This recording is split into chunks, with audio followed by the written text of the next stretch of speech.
Hi there, Aaron Phillips and Ricky Cash, right? That's still you. That's still me. We just had an opportunity to eat a little bit. Great food by Chef Michael, and now he's up on the microphone, Right. entertaining our guests. So why don't you tell our listeners and viewers who we have with us? Well, we're with the Red Hat Society here tonight, and there may be close to 30 of you fine young ladies here. Oh, God bless you. Well, I know how to work the crowd. So tell us, who are you? I'm Diane Kuroda, and we're with the West Side Red Hat Society. There's over 600 chapters of the Red Hat Society membership right here in Las Vegas, and over 6 million in the United States. Wow. It's an international organization. Yeah. Yeah, we heard that tonight for the first time. The 600 in Las Vegas was enough, but when I heard how many worldwide, that's an amazing group of people, all with the same agenda, right? Right, we're to have fun. Yeah. Fun and philanthropic work, as we learned earlier from Right. the Queen. Yes. One of the queens. One of the queens. Right. I'm a retired registered nurse, trauma surgical nurse. I came here from Hawaii in 2006 on a relocation contract to work at the Spring Valley Medical Center when they opened up. Wow, yeah. As a clinical supervisor there. So now I'm retired and I do community service. I do animal medical rescue for 3 different organizations. Those Left Behind Foundation, the Animal Foundation, which is our only kill shelter here in Las Vegas, and also Vegas Shepherd Rescue. So I'm a surgical nurse, so I do medical rescue, so animals that were hit by cars, Wow. need surgery, and nursing mothers. Right now I have puppies from the Animal Foundation that are 2 weeks old in my house. Wow. So then after they've reached a certain age, you put them up for adoption? Or I take them, most of the animals I see are very stressed. The mother was a stray from North Las Vegas. Prior to this litter, I had a litter of Yorkshire puppies. Yeah, they had 9-week-old Yorkshire puppies that were purebred. They were privately adopted out of the Animal Foundation. Wow.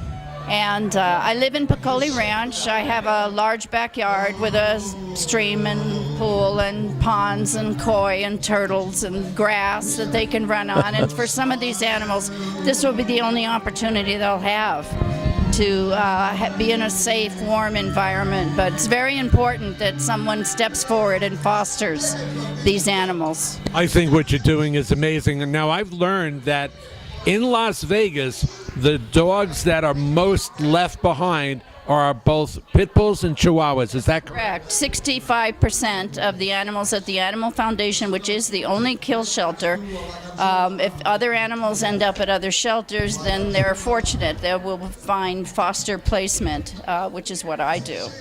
I don't keep the dogs that come to me because then obviously there won't be a place for animals that are in need. But for Vegas Shepherd Rescue, I had a German Shepherd that had been at a rescue for 5 days before someone realized he wasn't putting weight on the leg, and to make a long story short, he needed to have the leg amputated.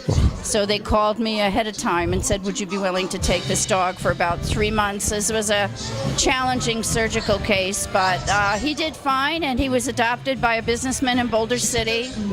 Nice family with other dogs, and so he did fine. But that's what I do now for community service. Wow. Instead of working as a registered nurse. Well, I think you're making just as good, or if not a better contribution in your retirement. You must be really pleased. Well, there's no greater gift you can give to animals or mankind than to be there for them at their time of greatest need. And I can tell you, these animals come to me really stressed. Now, I have a cat that I've had for 2 years.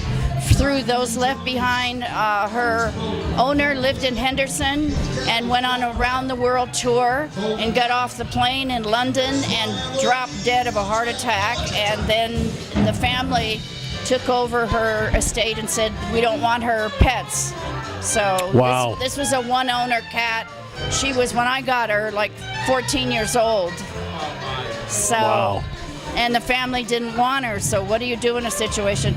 If I didn't take her, I knew she would be euthanized. You know, I knew she'd be put down because nobody wants an old cat, just like nobody wants anybody old. You know, I mean, there's not a people saying, I'll take her, I'll take her.